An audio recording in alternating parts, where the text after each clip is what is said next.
একটি সামান্য জিনিস, একটি বোতাম, রং নীল। তবে সেটি শুধু কাপড়ের কোনো অংশ নয়, সেটি এক গভীর ভালোবাসার প্রতীক, এক অতীতের ছোঁয়া। হুমায়ূন আহমেদের লেখা একটি নীল বোতাম গল্পটি আমাদের নিয়ে যায় অনুভবের জগতে, যেখানে একটি ছোট্ট বস্তু হয়ে ওঠে স্মৃতি, ভালোবাসা এবং হারানোর প্রতিচ্ছবি। এটি শুধু একটি গল্প নয়, এটি নিঃশব্দে বলা এক হৃদয়ের কথা, যা হয়তো আমরা সকলেই কোনো এক সময় অনুভব করেছি। চলুন ডুবে যাই হুমায়ূন আহমেদের ছোট গল্প একটি নীল বোতামের নীরব ভালোবাসার জগতে। বারান্দায় এশার বাবা বসেছিলেন, হাঁটু পর্যন্ত তোলা লুঙ্গি, গায়ে নীল রঙের গেঞ্জি। এই জিনিস কোথায় পাওয়া যায় কে জানে, কি সুন্দর মানিয়েছে তাকে। ভদ্রলোকের গায়ের রং ধবধবে সাদা, আকাশি রঙের গেঞ্জিতে তার গায়ের রং ফুটে বেরোচ্ছে। সব মিলিয়ে সুখী সুখী একটা ছবি। নীল রংটাই বোধহয় সুখের, কিংবা কে জানে, ভদ্রলোকের চেহারাটাই বোধহয় সুখী সুখী। কালো রঙের গেঞ্জিতেও তাকে হয়তো সুখী দেখাবে। তিনি আমাকে দেখতে পাননি, আমি ইচ্ছা করেই গেটে একটু শব্দ করলাম।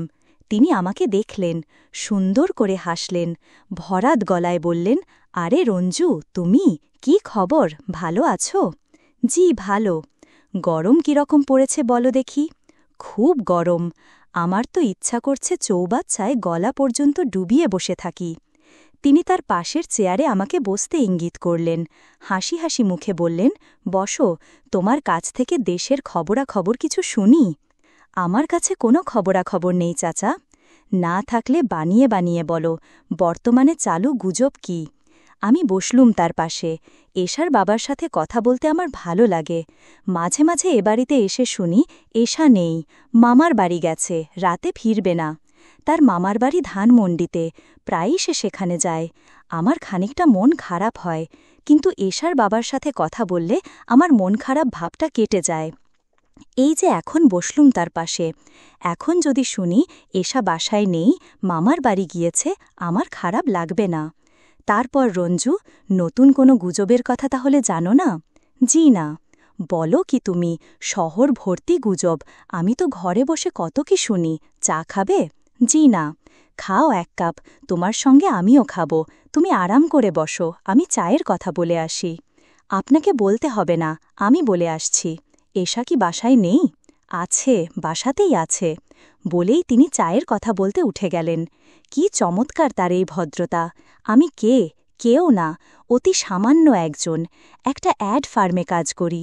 অল্প যে কটা টাকা পাই তার প্রতিটির হিসাব আমার আছে। আর এরা, আমার ধারণা ওদের গেটে দাঁড়িয়ে থাকা দারোয়ান আমার চেয়ে বেশি টাকা পায়। নিতান্ত ভাগ্যক্রমে এদের এক আত্মীয়র সঙ্গে এ বাড়িতে এসেছিলাম। প্রথম দিনেই এশার কি সহজ সুন্দর ব্যবহার, যেন সে অনেক দিন থেকেই আমাকে চেনে। সেদিন কেমন হাসি মুখে বলল, আপনি তো বেশ লম্বা, আসুন একটা কাজ করে দিন, চেয়ারে দাঁড়ান, দাঁড়িয়ে খুব উঁচুতে একটা পেরেক লাগিয়ে দিন। আমি বললাম, এত উঁচুতে পেরেক দিয়ে কি করবেন? আজ বলবো না, আর একদিন এসে দেখে যাবেন। দ্বিতীয়বার এ বাড়িতে আসার কি চমৎকার অজুহাত তৈরি হল, অথচ অজুহাতের কোনো প্রয়োজন ছিল না। এদের বাড়ি দুয়ার খোলা বাড়ি, যে কেউ যে কোনো সময় আসতে পারে, কোনো বাধা নেই। অথচ মনে আছে দ্বিতীয়বার কত ভয়ে ভয়ে এসেছি। গেট খুলে ভেতরে ঢোকার সাহস হয়নি। যদি আমাকে কেউ চিনতে না পারে, যদি এশা বিস্মিত হয়ে বলে, আপনি কাকে চান? সেরকম কিছুই হলো না। এশার বাবা আমাকে দেখে হাসি মুখে বললেন, কি ব্যাপার রঞ্জু, গেটের পাশে দাঁড়িয়ে আছো কেন? এসো, ভেতরে আসো। আমি খানিকটা বিব্রত ভঙ্গিতেই ঢুকলাম।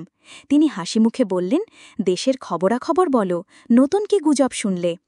এশা বোধহয় বাইরে যাচ্ছিল, আমাকে দেখে থমকে দাঁড়িয়ে বলল, বেছে বেছে আজকের দিনটিতেই আপনি এলেন? এখন বেরুচ্ছি, আপনার সঙ্গে কথা বলতে পারবো না। চট করে আসুন তো, পেরেকটা কি কাজে লেগেছে দেখে যান। আমি ইতস্তত করছি, এশার বাবার সামনে থেকে উঠে যাব, উনি কি মনে করেন কে জানে।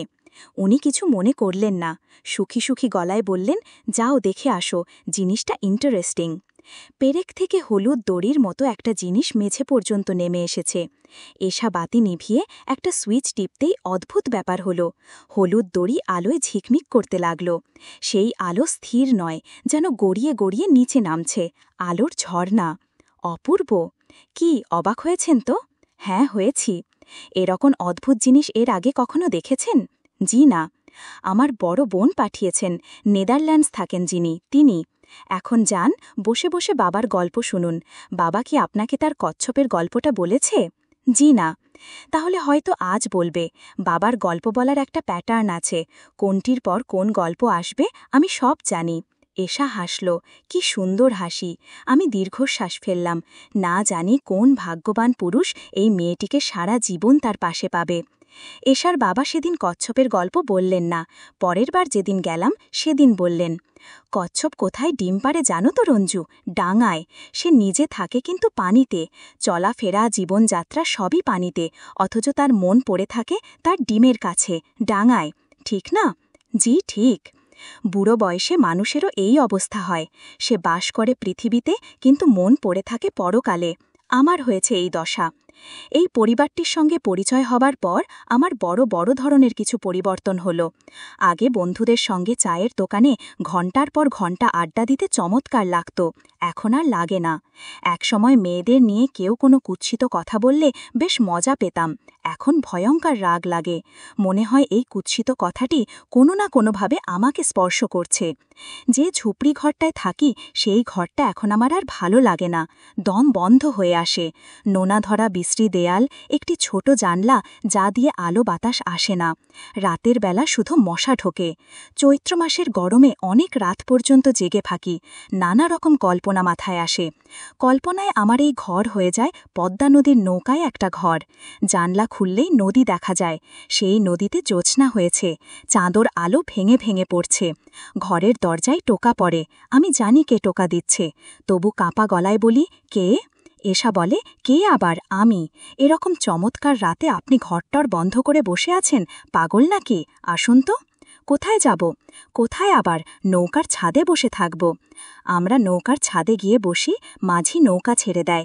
এশা গুনগুন করে গায়, যদি আমায় পড়ে তাহার মনে, বসন্তের এই মাতাল সমীরণে, আজ জ্যোৎস্না রাতে সবাই গেছে বনে। সবই খুব সুন্দর সুখের কল্পনা, তবু এক এক রাতে কষ্টে চোখে জল আসে। সারা রাত জেগে বসে থাকি, দীর্ঘশ্বাস ফেলে ভাবি, আমার এই জীবনটা আমি কি কিছুতেই বদলাতে পারি না? এক সন্ধ্যায় আমি জগন্নাথ কলেজের নাইট সেকশনে এমএ ক্লাসে ভর্তি হয়ে বন্ধুদের অবাক করে দিলাম। ধার দেনা করে আমি আমার ঘরের জন্য নতুন পর্দা, বিছানার চাদর আর একটা মশারি কিনলাম। অনেক খুঁজে খুঁজে একটা ফুলদানিও কিনলাম। ফুলদানিটা কিনতে ১০০ টাকা লেগেছিল। দেখতে খুব সাধারণ হলেও জিনিসটা কিন্তু সুন্দর। একগোছা রজনীগন্ধা রাখলে হয়তো ঘরের চেহারাটাই পাল্টে যাবে। একদিন আমি আমার এক শিল্পী বন্ধুর কাছ থেকে প্রায় জোর করে একটা জল রঙের ছবি নিয়ে এলাম, কিন্তু আমার দেয়ালটা নোনা লাগা ছিল, তাই ছবিটা মানাচ্ছিল না। আমি নিজেই দেয়ালটা প্লাস্টার করেছিলাম, কিন্তু প্লাস্টার টিকত না, ঝরে ঝরে পড়ত। তবুও যখন বন্ধুরা আমার ঘর দেখত তাদের চোখ কপালে উঠত, তারা খুব অবাক হতো। বন্ধুরা বলতো, কিরে, কি করছিস তুই? তোর ঘর তো দেখে ইন্দ্রপুরী বানিয়ে ফেলেছিস, মনে হচ্ছে খুশবুও আসছে, বিছানায় বুঝি আতর ঢেলে দিয়েছিস? ও মাই গড, মেয়ে মানুষ ছাড়া এই ঘর মানায় না। আজ ১০০ টাকা দিয়ে এক রাতের জন্য একটা মেয়ে ভাড়া কর, মজা কর, আমরা পর্দার ফাঁক দিয়ে দেখব। প্রথমে আমার খুব রাগ হতো, কিন্তু আমি কিছু বলতাম না, ভেবে দেখতাম কি লাভ বলে। আমার বন্ধুরা গভীর রাত পর্যন্ত আড্ডা দিত, মেঝে প্রায় সিগারেটের ছাইয়ে ভরে যেত। একজন তো আমার নতুন কফি কাপ উল্টে দিয়ে বলল, যা শালা, চাঁদেও কলঙ্ক লেগে আছে। আমি কিছুই বলতাম না, দাঁতে দাঁত চেপে চুপ করে থাকতাম, আর মনে মনে ভাবতাম, এই সব মরা মানুষের সাথে আমি এতদিন ধরে কিভাবে মিশেছি, কিভাবে এদের সহ্য করছি। ইরফান বলল, এত চুপ করে আছিস কেন বলতো? তোর হাবভাব দেখে মনে হচ্ছে যেন তুই অসুস্থ। কি জবাব দিতাম আমি? ইরফান পান খাওয়া লাল দাঁত বের করে হাসত আর সবাইকে ব্যঙ্গ করে বলতো, ভালো করে দেখেছিস তো, অর্থাৎ তুই তো সব কিছু ভালো করেই দেখছিস, তাই না? সবাই আমাকে নিয়ে হাসাহাসি করত। মনে হতো ওরা কোনো অন্ধকার নরকে পড়ে আছে। এদের কি কোনোদিন মুক্তি হবে না? আমার খুব ইচ্ছা করত একদিন পাকে আমার সত্যিকারের সত্তাকে বা আমার মনের কথা ওদের সামনে নিয়ে আসি। এটা নিশ্চয় খুব কঠিন কাজ নয়। তাকে ডাকলেই সে আসত, কিন্তু তাকে ডাকার সাহস আমার হতো না। প্রথম যেদিন তাকে আমি তুমি বলেছিলাম, আমার কি যে ভয় লেগেছিল। সে গোলাপ গাছের ডাল কাটছিল, আমি তার পাশেই দাঁড়িয়েছিলাম। হঠাৎ নিজের অজান্তেই বলে ফেললাম, কাঁটাটা আমাকে দাও, আমি কেটে দিই। বলার পরই মনে হলো, এ কি করে ফেললাম আমি। আমার মাথা ঝিমঝিম করতে লাগল। আমার মনে হলো সে এবার আমার চোখের দিকে তাকিয়ে ঠান্ডা গলায় বলবে, আমাকে তুমি করে বলবে না, আপনার সাথে আমার এত ঘনিষ্ঠতা নেই। এশা সেরকম কিছুই বলল না। কাঁচি আমার হাতে দিয়ে বলল, ৩ ইঞ্চি করে কাটবেন, এর বেশি না। আর আপনি কি চা খাবেন? হ্যাঁ, খাবো। চা নিয়ে আসছি। শুনুন, এরকম করকর করে কাটবেন না, ওরা ব্যথা পায়, গাছেরও জীবন আছে। জগদীশচন্দ্র বসুর কথা। এশা ঘরে ঢুকে গেল। চৈত্র মাসের বিকেলে আমি গোলাপ ছাঁটতে লাগলাম। আমার ৩০ বছর জীবনের সেটা ছিল শ্রেষ্ঠতম দিন। বিকেলটাই যেন কেমন অন্যরকম হয়ে গেল। শেষ বিকেলের রোদকে মনে হলো লক্ষ লক্ষ গোলাপ, বাতাস কি মধুময়। এশার বাবা যখন বাইরে এসে বললেন, তারপর রঞ্জু, দেশের খবর কি বল, নতুন কি গুজব শুনলে? কি যে ভালো লাগলো সেই কথাগুলি। মনে হলো এরকম সুন্দর কথা এর আগে আমাকে কেউ বলেনি। গোলাপের ডাল ছাড়ছ মনে হচ্ছে। জি চাচা। এর একটা ফিলোসফিক অ্যাসপেক্ট আছে, ওটা লক্ষ্য করেছ? ফুল ফোটাবার জন্যে গাছকে কষ্ট দিতে হচ্ছে। হা হা হা। তার সঙ্গে গলা মিলিয়ে আমিও হাসলাম। এশা চায়ের ট্রে নিয়ে ঢুকতে ঢুকতে বলল, এত হাসাহাসি হচ্ছে কেন, আমি কি যোগ দিতে পারি? ওদের বাড়ি থেকে ফিরলাম সন্ধ্যাবেলায়। এশা গেট পর্যন্ত এলো, হাসি মুখে বলল, আবার আসবেন। এই কথাটি কি পৃথিবীর সবচেয়ে মধুরতম কথার একটি নয়? আমি আবার আসতে পারি এ বাড়িতে, যতবার খুশি আসতে পারি। আমাকে কোনো অজুহাত তৈরি করতে হবে না। তবুও ছোটখাটো কিছু অজুহাত আমি তৈরি করেই রাখি। যেমন একবার আমার একটা ব্যাগ ফেলে এলাম, যাতে পরদিন গিয়ে বলতে পারি জরুরি কিছু কাগজপত্র ছিল। যাক, পাওয়া গেল। সবচেয়ে বেশি যা করি তা হচ্ছে গল্পের বই নিয়ে আসি, তারপর সেই বই ফেরত দিতে যাই। গল্পের বই আমি পড়ি না, ভালো লাগে না, কোনো কালেও ভালো লাগেনি। তবু রাতে শুয়ে শুয়ে বইয়ের ঘ্রাণ নেই, পাতা উল্টাই। এশার স্পর্শ এই বইগুলির পাতায় পাতায় লেগে আছে ভাবতেই আমার রোমাঞ্চ বোধ হয়। গা শিরশির করে, গভীর আনন্দে চোট ভিজে ওঠে। বই ওল্টাতে ওল্টাতে এক রাতে অদ্ভুত এক কাণ্ড হল। টুক করে বইয়ের ভেতর থেকে কি যেন পড়ল। তাকিয়ে দেখি ছোট একটি নীল রঙের বোতাম, যেন একটা নীল অপরাজিতা। নাকের কাছে নিয়ে দেখি সত্যি গন্ধ আসছে। আমি গভীর মমতায় বোতামটা বালিশের নিচে রেখে দিলাম। সারা রাত ঘুম হল না। কেবলই মনে হল একদিন না একদিন এশা আসবে এ বাড়িতে। আমি তাকে বলবো, তুমি যে ফুলটি আমাকে দিয়েছিলে সেটা এখনও ভালো আছে, কি সুন্দর গন্ধ। সে অবাক হয়ে বলবে, আমি আবার ফুল দিলাম কবে? এর মধ্যে ভুলে গেলে একটা নীল ফুল দিয়েছিলে না? বলেন কি, নীল ফুল আমি কোথায় পাব? আমি বালিশ সরিয়ে বোতামটা বের করে আনব। এশা বিস্মিত হয়ে বলবে, এটা বুঝি আপনার নীল ফুল? আমি বলবো, বিশ্বাস না হলে গন্ধ শুকে দেখো। এশার বাবা নিজেই 2 কাপ চা নিয়ে ঢুকলেন। আমার বড় লজ্জা লাগল। আমি বললাম, ছি ছি, আপনি কেন? তিনি হেসে বললেন, তাতে কি হয়েছে, খাও, চা খাও। চিনি হয়েছে কি না বলো? হয়েছে। গুড। চিনি আমি নিজেই দিয়ে এনেছি, কাউকে পাওয়া যাচ্ছে না, সবাই ব্যস্ত। কোনো উৎসব নাকি?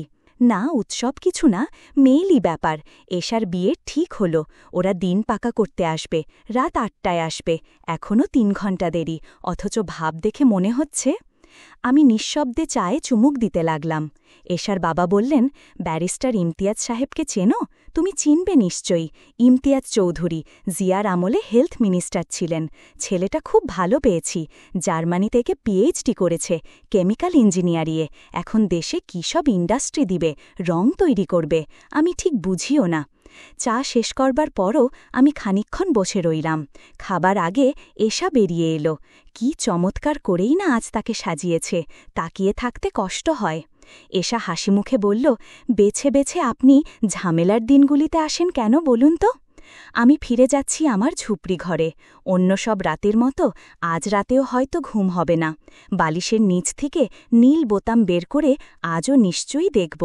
এই পরিবারটির কাছ থেকে একটা নীল বোতামের বেশি পাওয়ার যোগ্যতা আমার ছিল না। এই সহজ সত্যটি আজ রাতেও আমার মাথায় ঢুকবে না। আজ রাতেও বোতামটিকে মনে হবে একটি অপরাজিতা ফুল। এই ছিল একটি নীল বোতাম, এক নিঃশব্দ ভালোবাসা, এক গভীর অনুভব, যেখানে একটি ছোট্ট বোতাম হয়ে উঠেছিল এক জীবনের অম্লমধুর স্মৃতির প্রতীক। হুমায়ূন আহমেদের কলম যেন ছুঁয়ে দেয় মনির সেই কোণ যেটা আমরা অন্য কাউকে দেখাই না।